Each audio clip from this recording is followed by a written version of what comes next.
So with everything going on, you've probably thought that maybe now is the best time to start working on your finances. Well, in this video, what I'm going to be doing is talking about 10 things, yes, 10 things to do this week, which will help you get better with your money. And since I'm sharing 10, it's a lot to get through, so let's just get started. So the first thing to do this week when it comes to being better with your money is to figure out where you're currently at. Now, when I'm talking about understanding where you're currently at financially, what I mean is that you want to understand how financially fit you are. So a bit like your health, when you're trying to maybe do like a health checkup, you want to also do a financial checkup as well. And one of the ways you can do that is through a net worth statement. So if you have no idea what a net worth statement is, it is basically the total amount of assets you have minus the total amount of liabilities you have. And when I'm talking about assets, these are going to be things that you own or they give you some form of monetary value. So for example, if you have any cash like savings, if you've got any investments,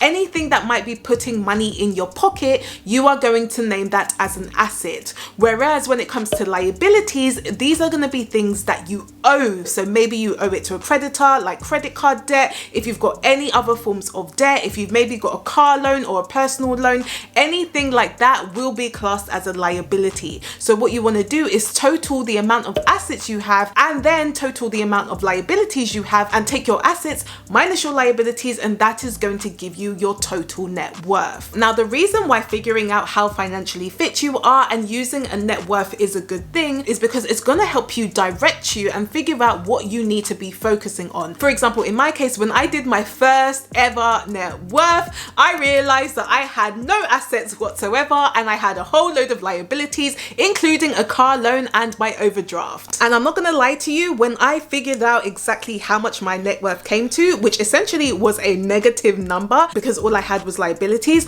obviously at first I was a bit upset because I realized that I pretty much had a negative net worth, but it really helped me to understand what I needed to focus on. And in my case, it meant that I would need to focus on reducing my liabilities and increasing my assets, and that's exactly what I did. If you've done your net worth and you find out that you have a whole load of liabilities, you're probably going to start focusing on that. But if you maybe find out that you have some assets but not as much as you would like, then you will probably want to build on those assets. So figuring out where you are financially can be one of the best things you do this week. And if you're liking this video so far, then feel free to give me a thumbs up, as it really does help to support the channel. Plus, I'm sure you know it's free. So the second thing you can do this week to be better with money is to take the time and think through one way you want to think about money differently. Now, the reason why I wanted to make this point is because when it comes to our behaviors around dealing with money, that is pretty much going to come from your thoughts and how you think about money.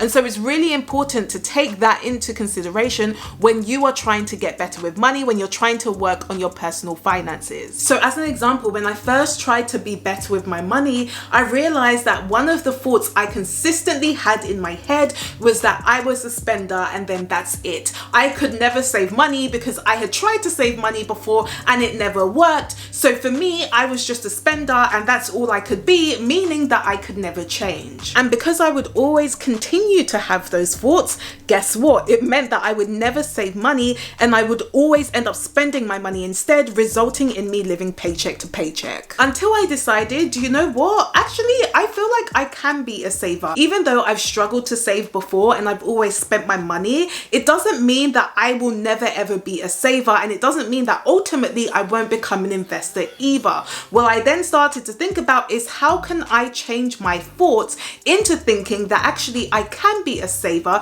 even if it means that I just need to learn different habits, but it is something that I can learn. And so because I tried to change my thoughts, I then became a lot more confident thinking that I'm a saver. And so I decided to ask myself, okay, what would a saver do? So I then ended up doing things like paying myself first and getting an online savings account so that I can transfer money as soon as I got paid. A massive reason why I was able to do that wasn't just because I opened a separate online banking account, it was because I was then telling myself I was a saver and I was confident that I could be a saver. Now, let's be real, your thoughts aren't probably going to change within the hour or within the same day, but the more you keep working on those thoughts, the more you start building habits as well, things will start to change. Because for me personally, I then went from someone someone who spent my whole paycheck, living paycheck to paycheck, to saving over 45% of my income, and there was a time where I saved over 70% of my income as well. So don't underestimate the power of changing your thoughts. Now, the next thing you can do this week to be better with your money is to keep going back to your money goals. Now, this is something I mentioned in a previous video around sticking to your budget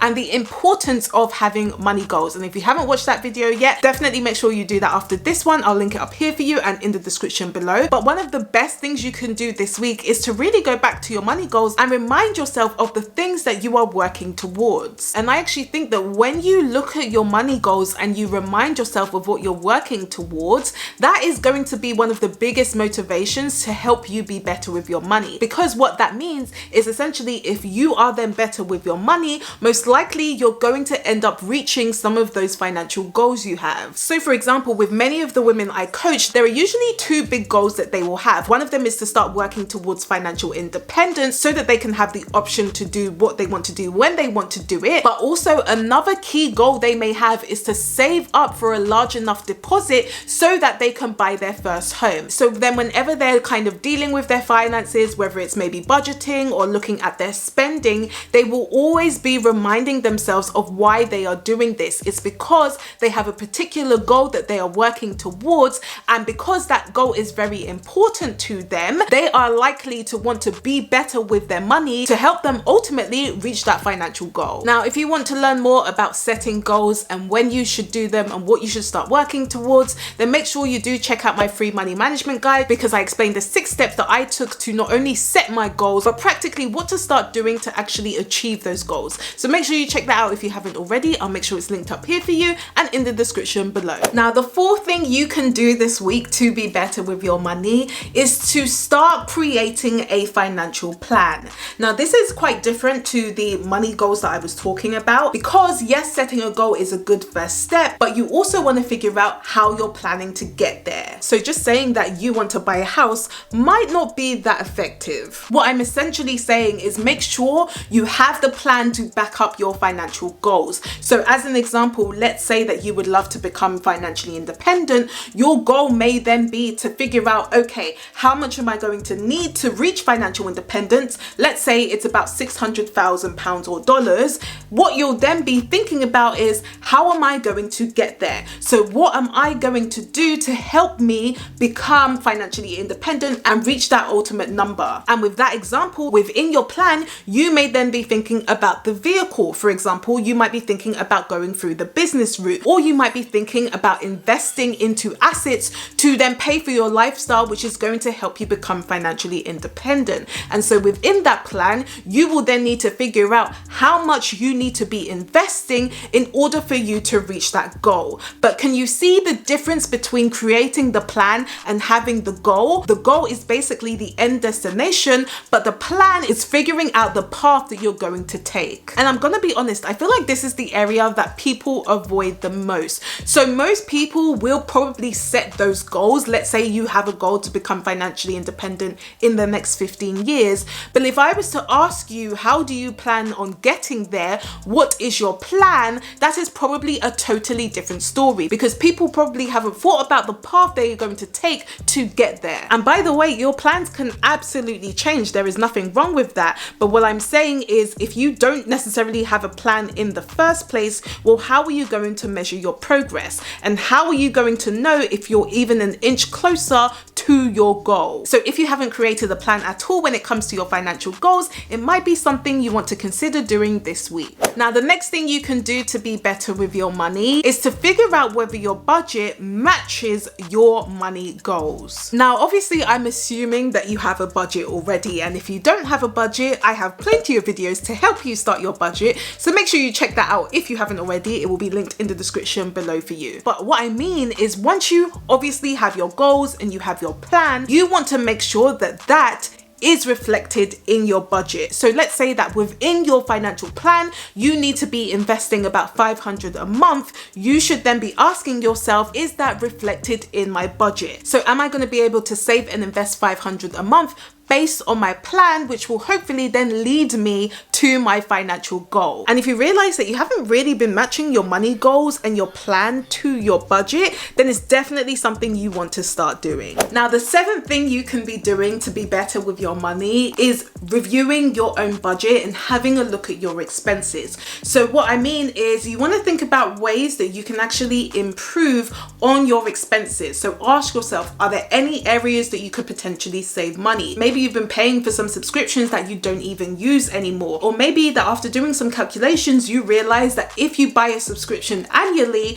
it's going to be much cheaper compared to monthly. And so it means that you'll be able to save even more money over the year. Taking the time to just review your budget and review your expenses will definitely help you be better with your money, because what you might realize is that there are going to be a few areas which you could potentially save money on without actually having to cut back on your expenses. And just as a side note, because you may be the person who will watch my video and tell yourself that you're going to have a look at your budget and never do it. So I'm encouraging you, after this video, take the time to look at your budget. You can even pause this video and do it now. Just remember to come back. Okay, so as I'm editing, I did realize that there was one point I missed. And one tip I wanted to give is to do almost an audit on your budget to check that it's realistic. So what I mean is have a look at your budget and figure out which categories are realistic. So for example, if you have a food budget of $200 a month, but realistically you're spending about $250 and it's going to be difficult to cut down, well then you want to make sure that your budget reflects that and it's more realistic. Now, the next thing you can do this week to be better with your money is to surround yourself with more content related to what you want to improve on. For example, if you're trying to focus on managing your money better, well then you want to surround yourself with content around money management. And I would definitely say that this is one of the best things I did. So what I decided to do when I really wanted to focus on my finances, I decided that the content that I read and I watch would be linked to personal finances or personal development in some way. So whether that be me reading different books, me watching YouTube videos, even meeting like-minded people, like I would just pay for network events just so I could watch their content and get to know other people around the investing space. And I would say that you would be surprised at how that can just instantly change your mindset. So even with my thoughts, rather than thinking that I'm just a spender or that I'm always going to be living paycheck to paycheck or that I just genuinely can't afford certain things, me surrounding myself with that content helped me to think a lot more abundantly. So I then started to think about myself more as a saver and an investor. Even when I was in debt, I believed that I could end up becoming financially independent in the future. And rather than thinking that I could never afford something, my question would be, how can I afford something? And that would then open my mind to think about things in a different light. So if you're trying to improve the way you think about money or just be better with money in general, I would definitely say that not only surrounding yourself with the right content is great, but also surrounding yourself with the right people will definitely help you to improve. So the next thing you can do this week to be better with your money is to think about your key focuses for the next week or even the next month. And by that I mean you want to be asking yourself, what do you want to improve on? So do you want to increase your knowledge around investing, for example, so you can eventually start your investing journey? Maybe you want to even get an accountability partner to go through your plan and keep you accountable with working towards that plan. Or maybe you just want to focus on your groceries budget. Whatever it is, I would pick one thing that you really want to improve over the next week or the month and track your progress as well to see how well you're doing. For example, I remember that one thing I really wanted to work on was my impulse spending, especially when it came to clothes on sale. So I made myself a challenge to really think about the clothes that I was buying and figure out whether it was something that I genuinely wanted that I would actually use, or if it was just an impulse purchase and once I bought it I would never wear it again. And since that was a key focus I decided to work on, I eventually stopped impulse buying and that saved me a lot of money. Now the next thing you can do this week to be better with your money is to keep reminding yourself not to give up and keep going. Now although this may sound like a weird one, I wanted to specifically say this because I feel like sometimes if things don't necessarily go our way, or if we've tried to improve our finances but it's never really worked, we may end up giving up and then just being in the same place as we were last year, the year before, and the year before that. Remember, just because you may have made a few mistakes on one thing doesn't mean it can't be improved upon. For example, example, it took me 6 months to start consistently saving my money. And within those first 6 months, I made so many mistakes. However, had I given up over the first couple of months, I would not be where I am today. I would not be financially secure. I would not be able to save and invest as much as I can today. So if you've tried to stick to your budget and it hasn't worked, don't give up on that. If you've tried to save money and you've ended up dipping into your savings, don't give up. If you've maybe tried to start investing and you ended up losing money,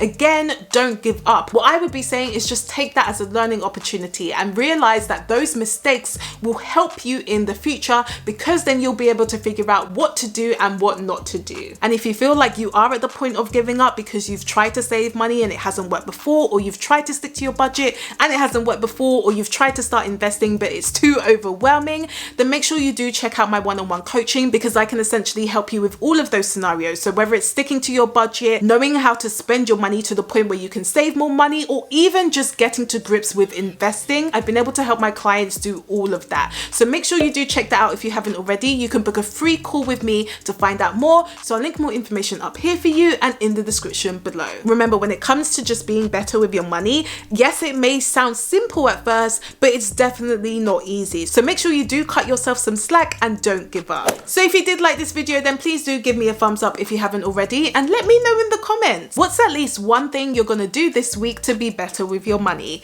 I do post every Tuesday, so if you would like to know more, then of course you can subscribe to my channel, and I will see you guys next Tuesday.